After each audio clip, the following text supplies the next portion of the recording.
मालिक है, अल्लाह मालिक है, अल्लाह मालिक है, अल्लाह मालिक है। साई पलिकिन मंत्रमिदि भगवान भला करेगा, सर्वमताल सारमिदि, सर्वमताल सारमिदि। साई साई साई राम, साई साई साई राम, साई साई साई राम, साई साई साई राम। ఓం సాయిరామ్. సాయి బంధువులకు షిరిడి సిరులు కార్యక్రమానికి స్వాగతం. అఖిలాండ కోటి బ్రహ్మాండ నాయకుడిగా కొలుస్తున్న సాయిబాబా తమ గ్రామంలో కొద్ది కాలం నివసించడం పట్ల దూప్ఖేడా గ్రామ ప్రజలు ఎంతో గర్వంగా ఉందంటారు. సాయిబాబా తమ గ్రామంలో అడుగుపెట్టి తమకు ఎంతో మేలు చేశారని, ఇప్పటికీ గ్రామంలో ఎప్పుడూ అశాంతి కానీ దుర్భిక్షం కానీ లేదని, తామెంతో సుఖ సంతోషాలతో ఉన్నామని ఇక్కడి ప్రజలు అంటున్నారు. ఇదంతా బాబా మహత్యం వల్లనే, బాబా తమ గ్రామంలో నివసించడం వల్లనే జరిగిందని బాబా పట్ల తమ ప్రేమను వ్యక్తం చేస్తున్నారు. साईराम, आपका नाम और आप इधर, आपका पूर्व लोग इधर कितना साल से है? एक गांव से आपका अनुबंध क्या है? यहाँ थे साई बाबा, यहाँ आए थे 7-8 बरस रहे थे यहाँ। और यहाँ फिर चांद पटल से वो शिरडी को गए वो। हाँ, उनके शादी के हुआ सूद गए और वहाँ शिरडी में रह गए। हाँ, आप भी गए कभी शिरडी? हाँ हाँ, शिरडी गए थे। हाँ हाँ। और आपको बड़ा वाड़ा है चांद पाटिल के जैसा? उतना बड़ा वाड़ा है बोले? हाँ, हाँ बड़ा घर था ना ये, क्या है, बड़ा घर था हमारा। हाँ, वो चांद पटल का भी बड़ा वाड़ा था उधर भी। हाँ, चांद पटल का भी। आप दोनों का बड़ा वाड़ा था इस गांव में? हाँ हाँ, ये गाँव दो गाँव में। हाँ, ये क्या भीतरी जुने पे है ना वो। हाँ, इस तरह है। आपका पूर्व लोग क्या करते था? अपने खेती करे थे। हाँ, खेती करे थे, दूसरे कुछ नहीं करता नहीं।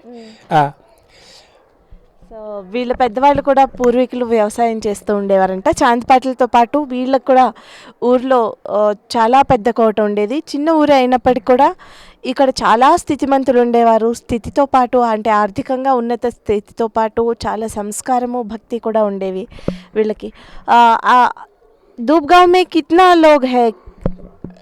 1000 लोग थे पहले, अभी बढ़ गया, अब 2000 हो गया। अब पहले 1000 थे। हाँ, उस टाइम में? हाँ पहले हाँ नहीं, पहले 2 घर थे। नंतर इधर उधर से आ गए ये बाकी के आदमी। हाँ, बाबा का टाइम में, वो चांद पाटिल का टाइम में 2 ही घर था। हाँ, तो 2 था। हाँ, ये दूर के होते फिर बाबा गए के बाद में आ गए। हाँ, బాబా ఎప్పుడైతే దూబ్గా వచ్చారో అప్పుడు 2 కుటుంబాలు మాత్రమే ఉండేవట. ఈ 2 కుటుంబాలు కూడా పెద్ద పెద్ద వాడాలతో ఉండేవి. తర్వాత రోజుల్లో రాను ఒక 1000 కుటుంబాల వరకు చేరాయి. ఇప్పుడైతే ఒక 2000 కుటుంబాల వరకు ఈ దూబ్గావ్లో ఉన్నారు అని చెప్తున్నారు. आपको कैसा लगता है अब बाबा इधर आया दूब गाँव में है बोल? अरे बाबा आए के बाद हमें यह अच्छा हो गए, तब से हम आवाज कहते रहते यार, क्या बाबा हमारे को प्रसन्न हो गए, गाँव को आ गए और फिर गए ना, हमारे भाग्यवान हमारे गाँव का बाबा। हाँ, ये हम याद गाँव की थी। సో ఎంతో సంతోషంగా చెప్తున్నారు. బాబా మా ఊరు రావడం నిజంగా మా అదృష్టం, అందుచేత మేమందరం కూడా పచ్చగా ఉన్నాం, అందరం సంతోషంగా ఉన్నాము, మా అదృష్టం అని చెప్తూ ఉన్నారు. నిజంగా చాలా స్వచ్ఛమైన మనుషులు. ఈ ఊరు ఇప్పటికి కూడా మారలేదు. అంటే ఇప్పటికి కూడా ఇంత స్వచ్ఛంగా ఉంటే బాబా వచ్చినప్పుడు ఇంకెంత స్వచ్ఛంగా ఉండేది, వీళ్ళ మనసులు ఎంత పవిత్రంగా ఉండేవి. నిజంగా చాలా అదృష్టవంతులు వీళ్ళంతా. ఇక చాంద్ పాటిల్ వారసుల విషయానికి వస్తే వారు ఎంతో నిరాడంబర జీవితాలను గడుపుతున్నారు. చాంద్ పాటిల్ జమీనుదారు కావడంతో ఆ కాలంలో చాంద్బాయికి సుమారు 100 ఎకరాల భూమితో పాటు రాజప్రసాదం లాంటి భవనం ఉండేది. కానీ కాలక్రమంలో చాంద్ పాటిల్ జమీన్ తరిగిపోయింది. చాంద్ పాటిల్ వారసులు కొద్దిపాటి విస్తీర్ణంలో ఉన్న భూమి సాగు చేసుకుంటూ జీవనాన్ని సాగిస్తున్నారు. చాంద్ పాటిల్ నివాసం శిథిలావస్థకు చేరి పూర్తిగా నేలమట్టమైంది. చాంద్భాయ్ పటేల్ కోట గడి ఇలా ఉండేది. ఇదంతా కూడా అంటే ఇక్కడ నుంచి చూసినట్లయితే ఇక్కడ నుంచి ఇలా మనం చేయి చూపించినంత పెద్దగా ఉండేది. అంటే అప్పటివి కదా మట్టి ఇంకా పెద్ద పెద్ద కొండరాళ్లతో ఉండేవి కోటలన్నీ గడీలన్నీ కూడా. సో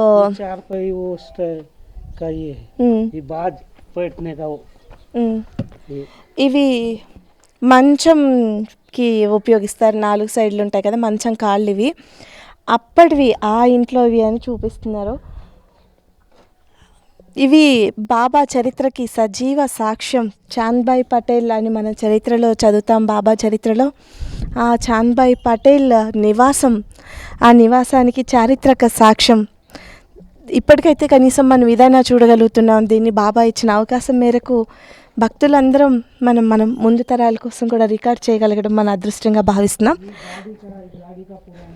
ఓకే, సో ఇది బిజ్లీ ఉండే ప్రదేశం అంట. తర్వాత కూడా అంటే చాలా పెద్ద గడి ఇది బిజ్లీని కట్టేసేవాళ్ళంట. ఆ గుర్ర బండికి సంబంధించిన ఆనవాళ్ళు ఇవి. అప్పుడు అందరూ ఎద్దుల బండి మీదే కదా అంత ప్రయాణం చేసేవాళ్ళు. ఎద్దుల బండికి అప్పట్లో ఉన్న ఎద్దుల బండికి సంబంధించింది ఇవన్నమాట. అయితే ఈ కోటకి సంబంధించిన పెద్ద పెద్ద రాళ్ళన్నింటిని మాత్రం ఇప్పుడు వంశస్థులు ఎవరైతే ఉన్నారో వీళ్ళు కొత్తగా నిర్మించుకున్న ఇంటికి వాడేశారు.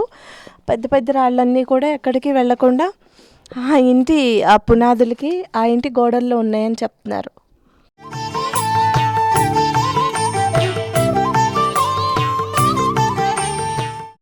ఈ చిలుంలో కూడా ఈ చిలుమే బాబాగారు పీల్చి చాంద్భాయ్ పటేల్కి కూడా ఇస్తూ ఉండేవారు. ఈ చిలుం కూడా అలాగే అప్పటి నుంచి వీళ్ళు ఉంచేశారు. నిజంగా ఎంతో పవిత్రమైంది, ఎంతో అదృష్టవంతురాలు ఈ చిలుము. ఎందుకంటే బాబా స్పర్శకు నోచుకుంది.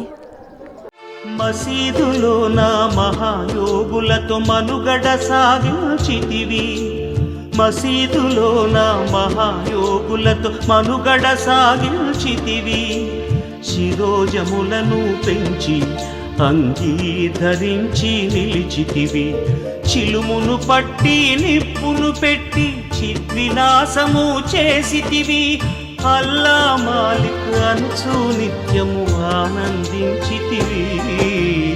ఎక్కడ పుట్టితివో సాయి, ఎక్కడ పెరిగితివో.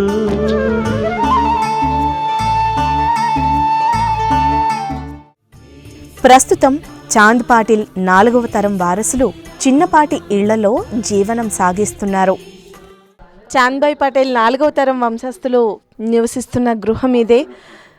చాంద్భాయ్ పటేల్ ఉన్నప్పుడు కూడా అంటే పొలానికి దగ్గరలో ఉండే ఇక్కడే ఒక కోటలాగా ఉండేది. దీంట్లోనే ఉండేవారు. ఎందుకంటే సహజంగా గ్రామాల్లో ఏం చేస్తారు, పశువులన్నింటినీ ఒక దగ్గర పొలాల దగ్గరగా కట్టేస్తారు.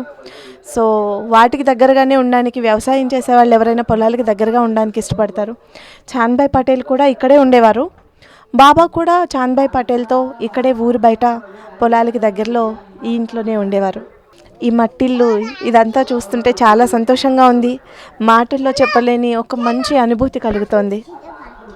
ధూప్గాంలో ఉన్నటువంటి చాంద్భాయ్ పటేల్ నిజాం ప్రభు తరపున అనేక గ్రామాలకి పన్ను వసూలు చేసే అధికారిగా ఉండేవాడు.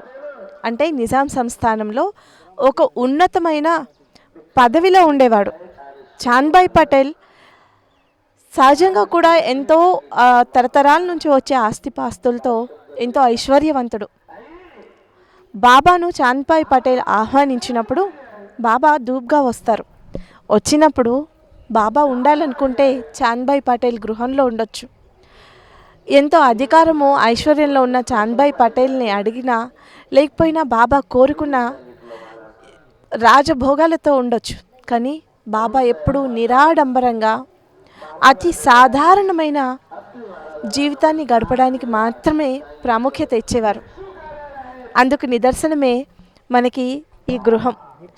పొలాలకి దగ్గరగా ఉండి అలాగే ఏలగంగా నది పొలాల పక్కన ఉంటుంది.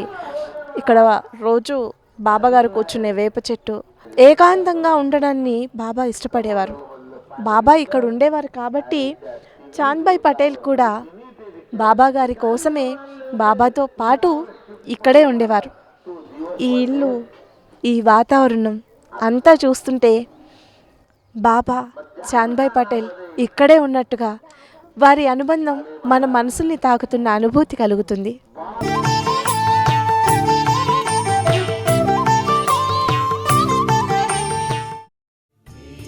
సాయిబాబా పాదధూళితో పునీతమైన ధూప్ఖేడాను దర్శించుకుంటే సాయి సచ్చరిత్రలో రాసిన చాంద్ పాటిల్ ఉదంతం కళ్ల ముందు సాక్షాత్కరిస్తుంది. షిరిడీ నుండి 16 ఏళ్ల బాలుడిగా హఠాత్తుగా వెళ్లిన సాయిబాబా దేశంలోని అనేక ప్రాంతాల్లో తన సాధనను కొనసాగించిన భౌతికంగా ఎవ్వరికీ ఎక్కడా దర్శనాన్ని కానీ అనుభవాన్ని కానీ ఇచ్చినట్లు మనం చరిత్రలో చదువుకోము. కానీ షిరిడీ నుండి 16 ఏళ్ల బాలుడిగా వచ్చిన తర్వాత తిరిగి షిరిడీ వెళ్ళడానికి ధూప్ఖేడాను మాధ్యమంగా సాయిబాబా ఎంచుకున్నారు. సాయి సచ్చరిత్రలో 5వ అధ్యాయంలో చాంద్ పాటిల్ ధూప్గావ్ గురించిన ప్రస్తావన ఉంటుంది. ఆ తర్వాత ఎక్కడా చాంద్ పాటిల్ గురించి కానీ ధూప్గావ్ ప్రస్తావన కానీ ఉండదు. చాంద్భాయ్ పటేల్ వంశంలో 4వ తరం వారసులు. आप कितना भाई लोग हैं? हम कम से कम हम 8 भाई लोग, 8 उनके फैमिली में। और जो यहाँ सेवा करता है मैं, और उधर वो मंदिर में सेवा करता है ये। अच्छा, और ये बाबा बैठने का पत्थर है. అంటే సచ్చరిత్రలో వచ్చే దాని ప్రకారం మనందరం చదువుతాం, బాబా గారు ఇక్కడికి వచ్చారు, ఇక్కడ నుండి చాంద్భాయ్ పటేల్ మేనల్లుడి వివాహం కోసం షిరిడి వచ్చారు అనేది. అంతేకాదు అప్పుడు వెళ్ళడం షిరిడి వెళ్ళారు, కానీ ఇప్పటికీ మా గ్రామంలోనే ఉన్నారు అనేది మాకు బాబా ఎన్నో నిదర్శనాలు ఇచ్చారు. దానికి గుర్తు మనకి సజీవ నిదర్శనం గురుస్థాన్లో ఈ ఏర్పాటు జరిగేటప్పుడు బాబా గారు ఒక నీడ రూపంలో వచ్చి దర్శనమిచ్చారని చెప్తున్నారు. చాంద్భాయ్ పటేల్ వంశానికి సంబంధించిన 4వ తరంలోని ఇంకొక వ్యక్తితో కూడా మాట్లాడదాం. సాయిరామ్, आपके बारे में आप इंट्रोड्यूस कीजिए. साईराम, मैं चांद पटेल के पड़पोते बाबूलाल जी पटेल, तो मैं उधर सेवा करता, इधर सेवा करते. बाबा ने यहाँ दर्शन दे, उधर भी दर्शन दे बाबा. ओम साईराम.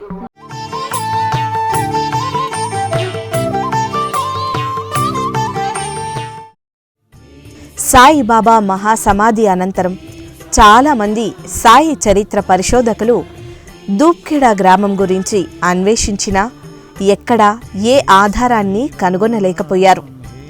ఆ తరువాతి కాలంలో బీవీ కేర్ అనే సాయి చరిత్ర పరిశోధకులు ధూప్గావ్ అన్వేషణలో సఫలీకృతమయ్యారు. సాయి సచ్చరిత్రలో పేర్కొన్నట్లుగా ధూప్గావ్ పేరిట రెవెన్యూ రికార్డులు లేకపోవడంతో ధూప్గావ్ను ఎవ్వరూ గుర్తించలేకపోయారు. బీవీ ఖేర్ బృందం ఔరంగాబాద్ రెవెన్యూ రికార్డులను సునిశితంగా పరిశీలిస్తే ధూప్ఖేడా అనే గ్రామం తారసపడింది.